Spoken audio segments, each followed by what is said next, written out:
It's strange.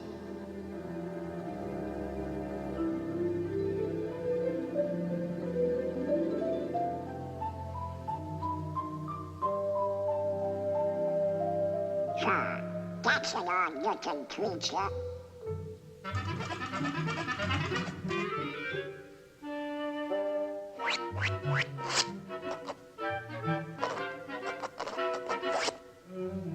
What kind of a crazy place is this?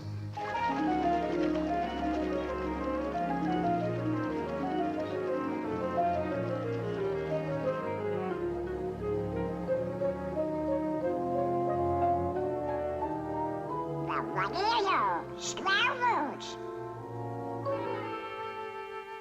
Pi is equal to 3.141592653589747, etc., etc., etc. Huh? Hello? Hello? Hello, Donald. That's me.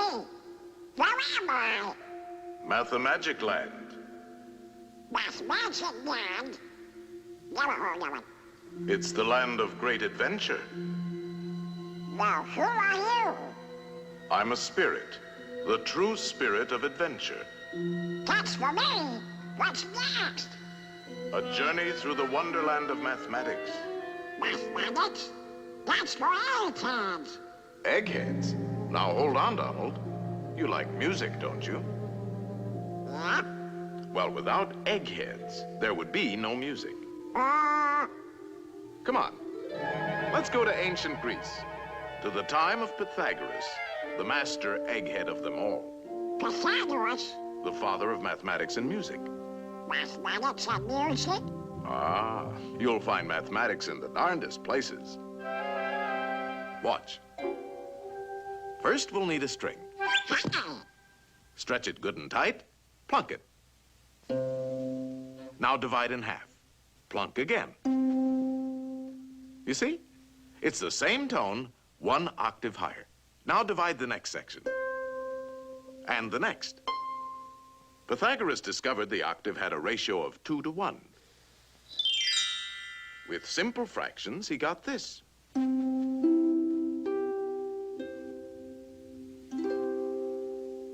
And from this harmony in numbers developed the musical scale of today.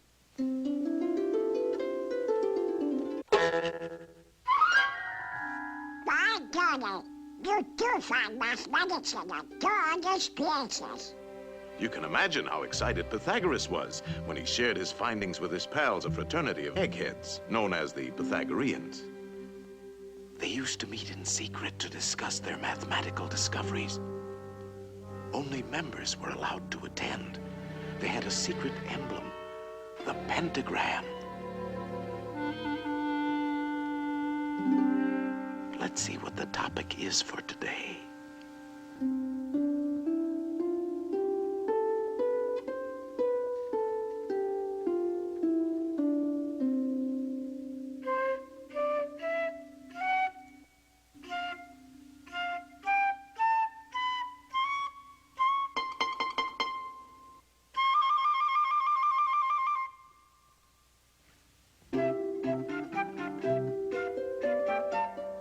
What's going on? It's a jam session. Give me something with a beat. Shh.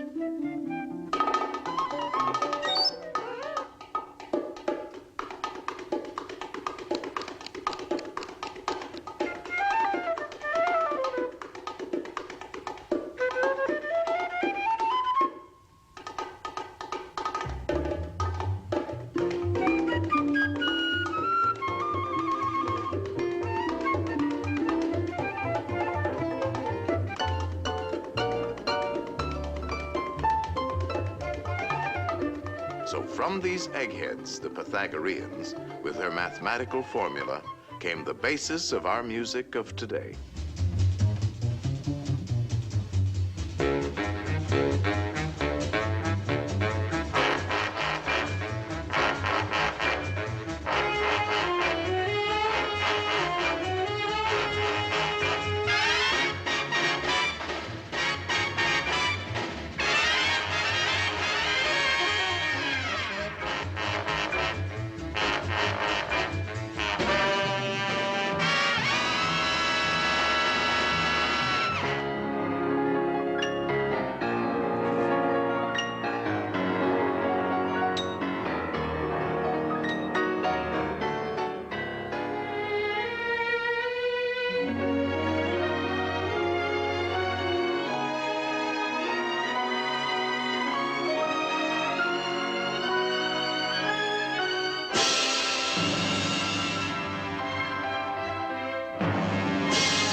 Shadow boy, put it down.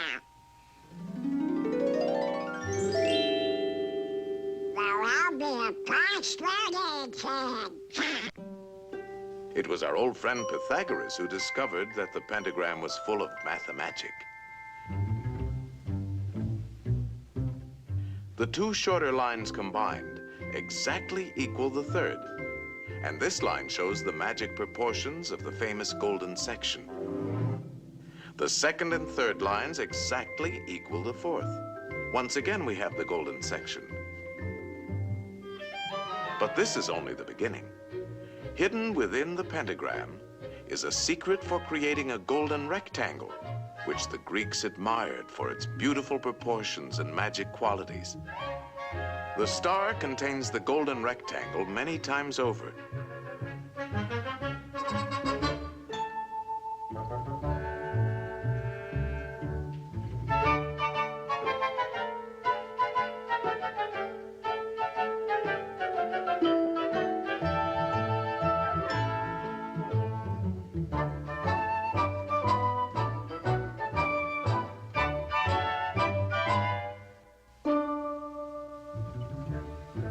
It's a most remarkable shape.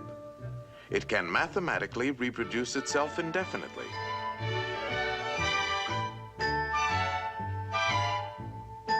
All these rectangles have exactly the same proportions.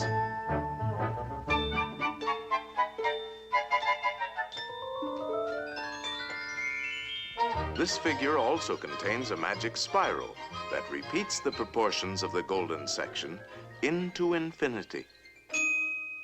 To the Greeks, the golden rectangle represented a mathematical law of beauty. We find it in their classical architecture. The Parthenon, perhaps one of the most famous of early Greek buildings, contains many golden rectangles.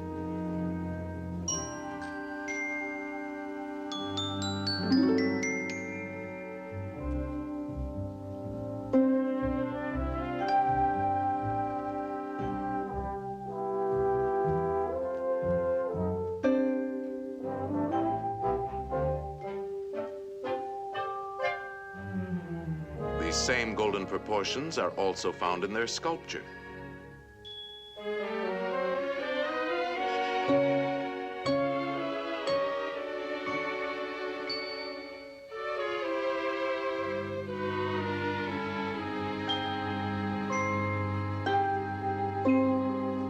In the centuries that followed, the golden rectangle dominated the idea of beauty in architecture throughout the Western world. The Cathedral of Notre Dame is an outstanding example. The Renaissance painters knew this secret well.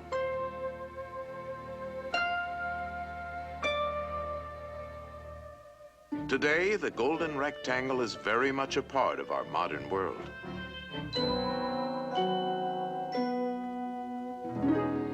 Modern painters have rediscovered the magic of these proportions. Indeed, this ideal proportion is to be found in life itself. Boy, oh boy, oh boy. This is mathematics. I like mathematical figures like that. Donald. Get me to it. No, no, Ideal proportion. not quite. No, I'm afraid not. Well, we can't all be mathematically perfect. Oh, yeah? Yeah, I do like to do it. Now that you're all pent up in a pentagon, let's see how nature uses this same mathematical form, the petunia, the star jasmine,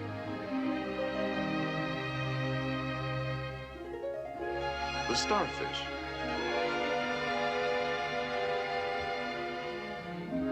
the wax flower,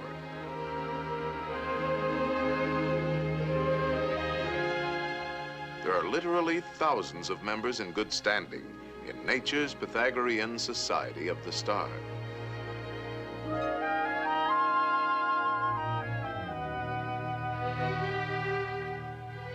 All nature's works have a mathematical logic, and her patterns are limitless.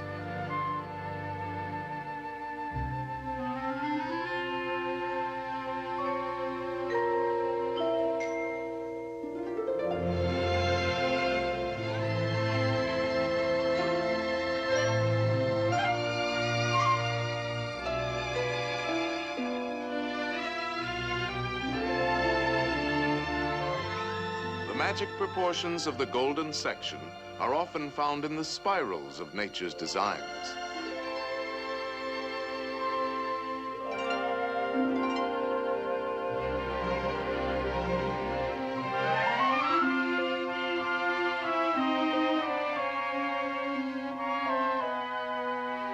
The profusion of mathematical forms brings to mind the words of Pythagoras. Everything is arranged according to number and mathematical shape. Yes, there is mathematics in music, in art, in just about everything. And as the Greeks had guessed, the rules are always the same.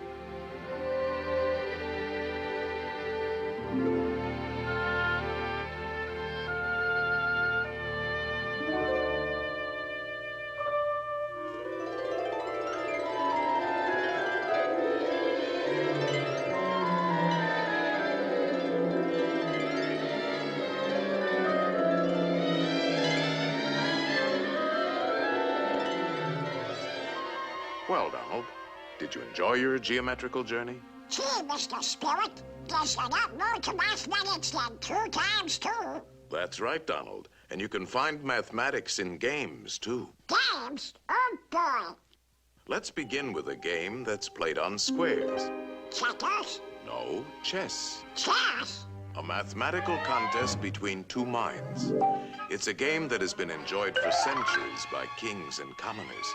In fact, Lewis Carroll, a famous mathematician with a literary mind, used chess as a setting for his classic tale, Through the Looking Glass. Alice found herself face to face with a none too friendly group of chess pieces. Good heavens, what's this? Upon my soul, it appears to be a lost pawn. I'm no pawn. I'm Donald Duck. He says he's Donald Duck. Preposterous. Or it could be an Alice. Alice? No, no, no. It's a lost pawn. Lost pawn? Stop that pawn! Ow, Mr. Spirit! Ow, ow, ow!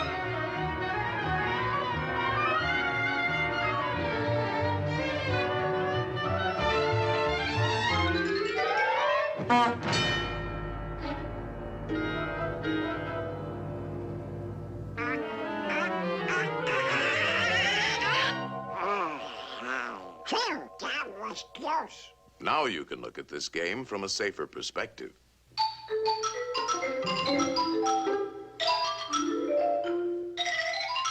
Chess is a game of calculated strategy, and since the board is geometrical, the moves are mathematical.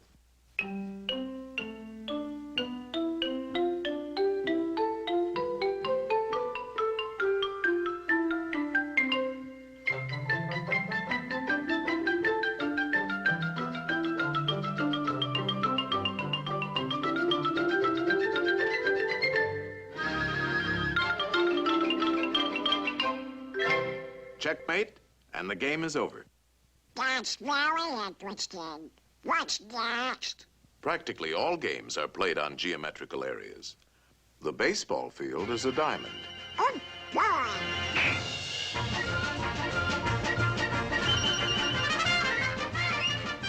And without mathematics, we couldn't even keep score. Football is played on a rectangle divided by yard lines. Basketball is a game of circles, spheres, and rectangles.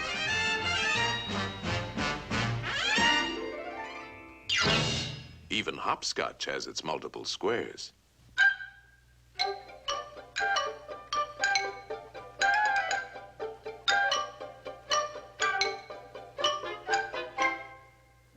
What's next? Get any weights? No, a mathematical game played on a field of 2 perfect squares, using 3 perfect spheres, and a lot of diamonds. In other words, billiards. Oh, boy. That's for me. You know the game, don't you, Donald? Of course. The cue ball has to hit the other 2 balls. Like this.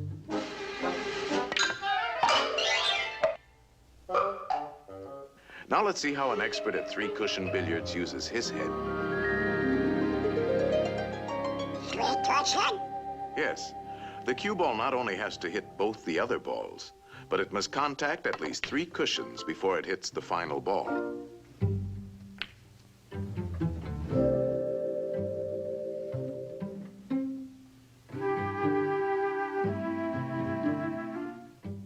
One, 2, 3.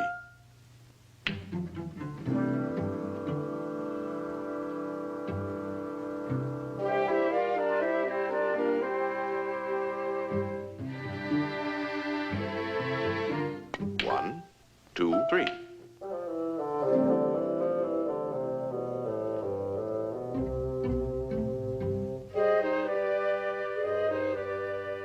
It takes an expert to make several shots in succession. 1, 2, 3, 4, 5, 6. Wow. That was not a good shot. Luck? No, it's skill. For this game, you have to know all the angles.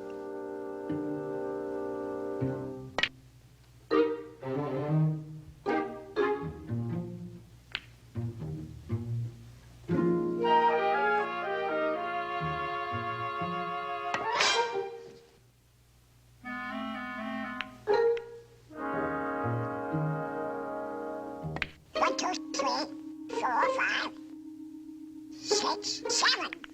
That's amazing. How does he do it? First, there's technique. He's striking the cue ball low, so it'll spin backwards. Hitting the ball on the right side will make it hug the rail. These trick shots take a lot of practice. He missed it. 1, 2, 3. What's so mathematical about that? Oh, this game takes precise calculation. He figures out each shot in his head. He could play it like this, but it calls for quite a bit of luck. There is a better choice. For this, he uses the diamond markings on the rail as a mathematical guide. First, he figures the natural angle for hitting the object balls. And then he finds that his cue ball must bounce off the number 3 diamond. Next, he gets ready for the shot, and he needs a number for his cue position. This calls for a different set of numbers. Very confusing, isn't it? Not when you get the hang of it. You see, the cue position is 4. Now a simple subtraction. 3 from 4 is 1. So if he shoots for the first diamond, he should make it. It's called playing the diamond system.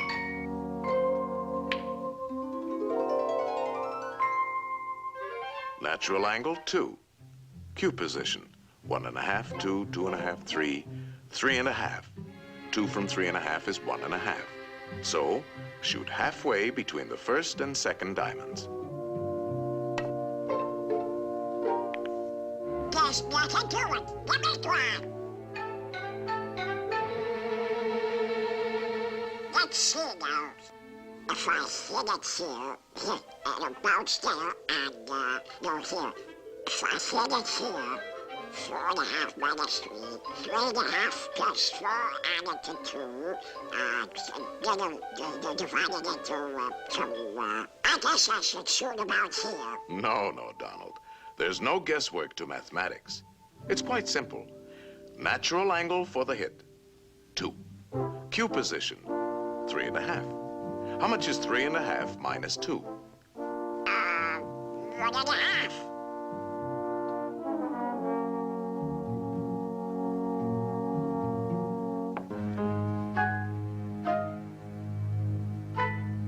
Kyle, it works! Oh boy, it's a 6. If I hit it here, 3.5 plus 4, 2, 4.5 minus 3, it's divided by 9, You're making it tough for yourself, Donald.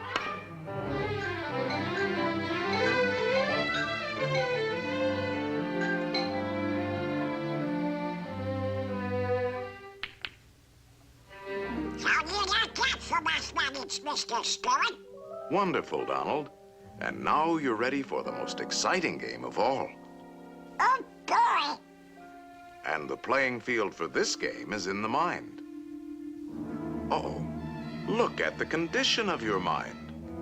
Antiquated ideas, bungling, false concepts, superstitions, confusion. To think straight, we'll have to clean house.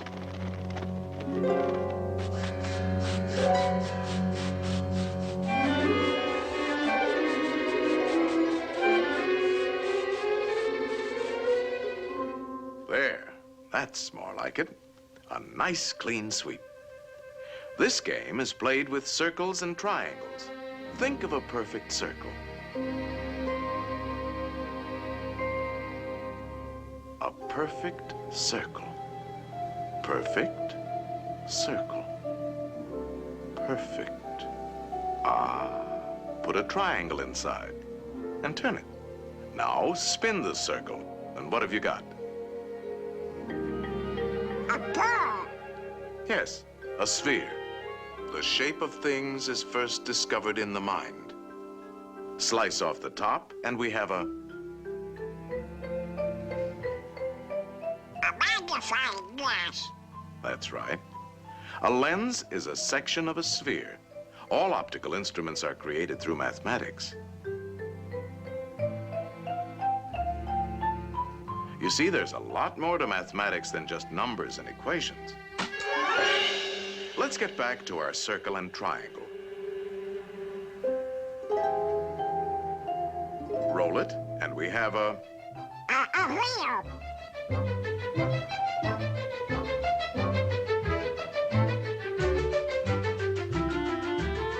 The circle has been the basis for many of man's important inventions.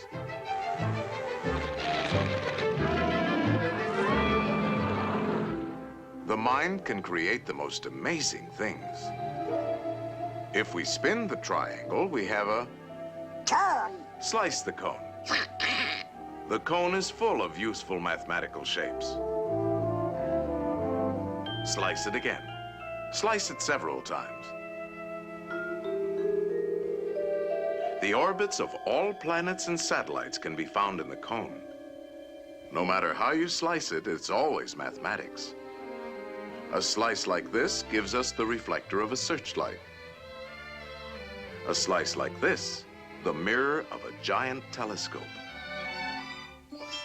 A line on a cone, and we have a drill. And a spring.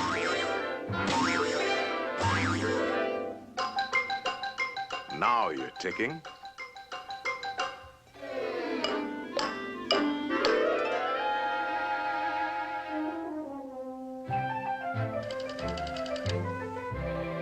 Number, please.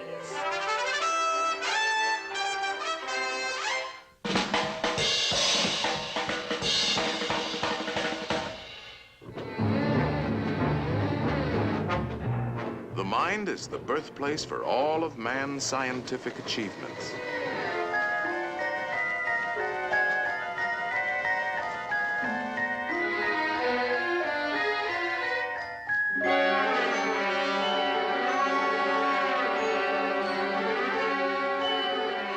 The mind knows no limits when used properly.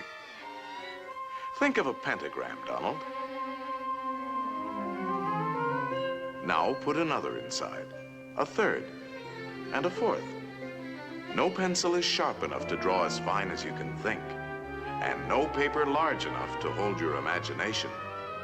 In fact, it is only in the mind that we can conceive infinity. Mathematical thinking has opened the doors to the exciting adventures of science. I'll be doggone. I've never seen so many doors before. Each discovery leads to many others, an endless chain. What's the matter with these doors? Hey! These doors won't open. They're locked. Of course they are locked. These are the doors of the future, and the key is... Mathematics. Right. Mathematics. The boundless treasures of science are locked behind those doors. In time, they will be opened by the curious and inquiring minds of future generations. In the words of Galileo, mathematics is the alphabet with which God has written the universe.